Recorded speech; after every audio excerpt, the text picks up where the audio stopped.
On everyone, Draymond Green and the Golden State Warriors are going to be on a bit of a standoff, right? Draymond Green wants max money, and the big question is Draymond worth the max? Now, from a player standpoint, age standpoint, things like that, no, he's not. He's not a guy that on any other team would even be a question to get a max contract. And that's also one of the reasons why the Warriors probably don't have to give him a max contract. You know, if they offer him a sizable contract, like, where is he going to get that type of contract from? And there's a lot of questions. As great as Draymond is for this team, the question is he a fit and system guy, or is he a guy that's anywhere else? Because Draymond benefited tremendously by finding his way to the Golden State Warriors, right? When the Golden State Warriors drafted him, he was immediately the perfect fit in the system with Clay and Steph. And they had this, big three that has still, to this day, is a contender. They just won a championship. But Draymond really benefited from the right situation, the right environment. Like, what would he have been if he was on,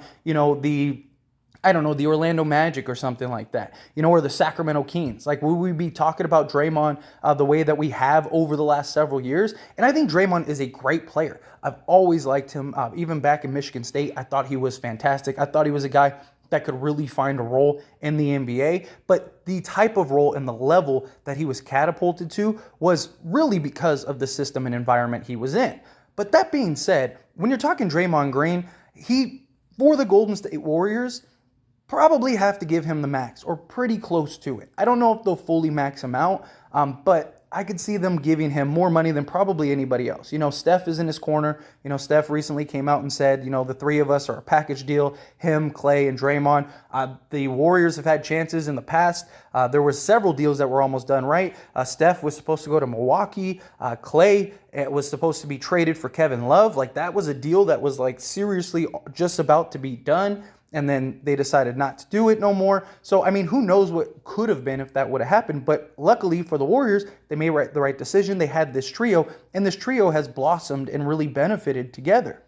And what Draymond brings to that trio is unprecedented. It's more than just the stats. It's more than just anything other than he's their hustle guy. He's their heart. He's their tough guy. He's the guy that's willing to get the technicals, to get in people's faces, to call people out. He is the vocal leader of that team.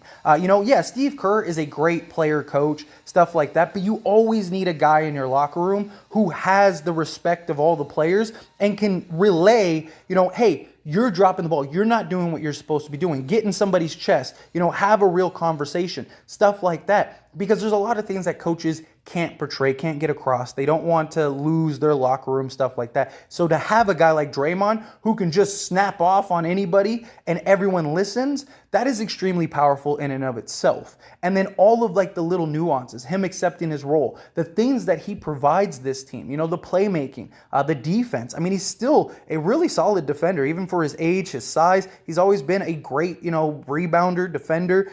He's just a very smart player, and he really fits the Warriors tremendously. And do you really want to run the risk of losing him? And that's the big question, is that does he try to go find greener pastures? Now, whether he finds it or not, you never know. But do you really even want to, after winning a championship, want to, run the risk of there being any type of drama or any type of discrepancy in your locker room?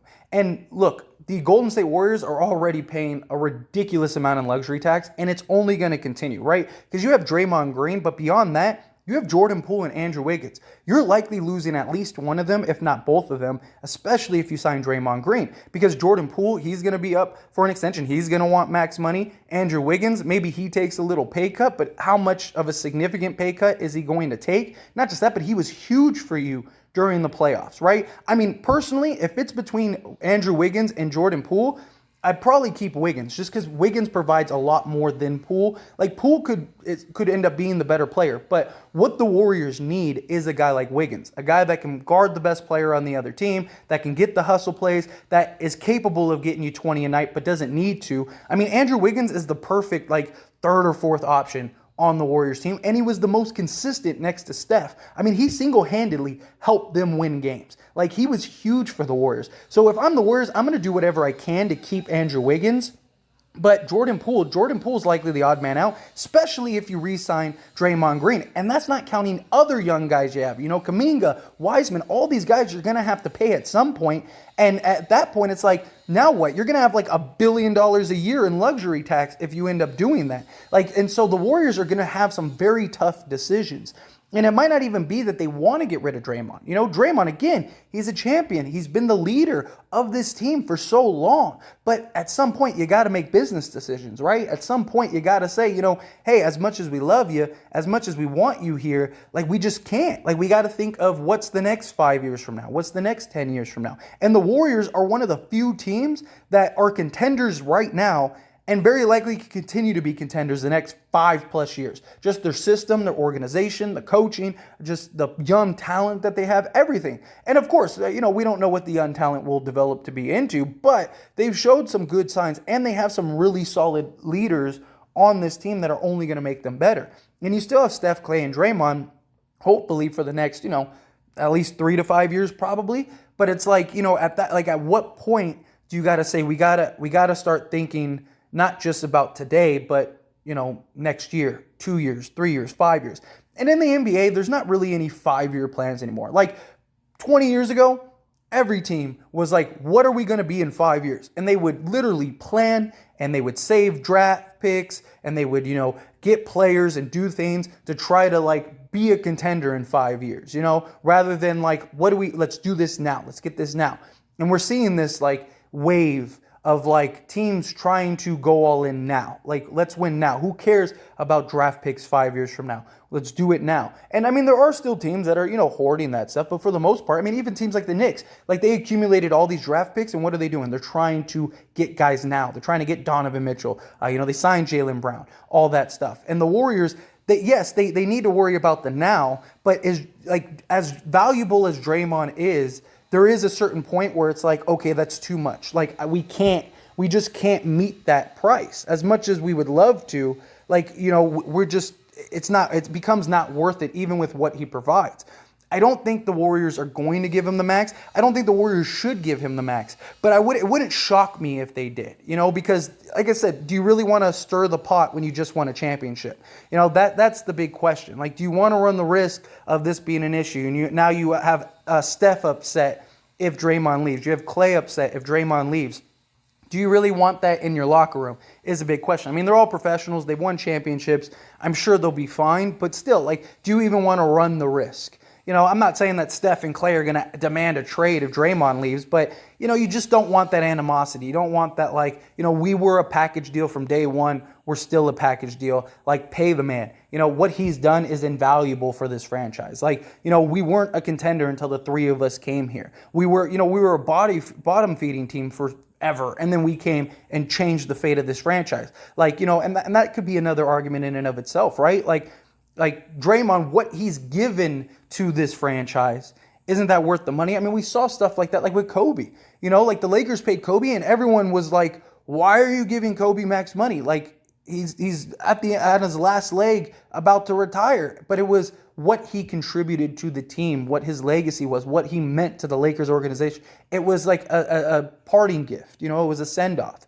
Do you do that with Draymond where it's yeah, we got you, you got about 4 more years, hopefully, in this league. You're only getting older, but here, we'll just pay you. I still think he would get more on the Warriors than he would anywhere else. I don't see anybody giving Draymond, $25-30 million. So if the Warriors come in at 20 to 25 million, something like that a year, I think Draymond would probably take it. As much as Draymond wants max money, I think he understands. I think he's not going to want to leave. Do you really want to try to go get greener pastures, and then who knows what ends up happening? At least here, you're safe, you're good, what you bring to the team. But anyway, as always, this is a discussion, so I pass the question on to you. Let me know your thoughts and opinions down in the comment section below. What do you think? Do you think, you pay the man? The dude's done so much for the team. He's done so much for the organization. He is in many ways the Warriors' most important piece, and I don't mean that in the sense of player and skill set wise and stuff like that, I want to make that clear. Being an important piece is not the same thing as you being the best player. Like, there are players that are extremely valuable to teams that aren't the best player. Like, look at Udonis Haslem on the Heat. There's a reason they keep paying him every year and leave a roster spot open for him. It's because of what he provides to that team.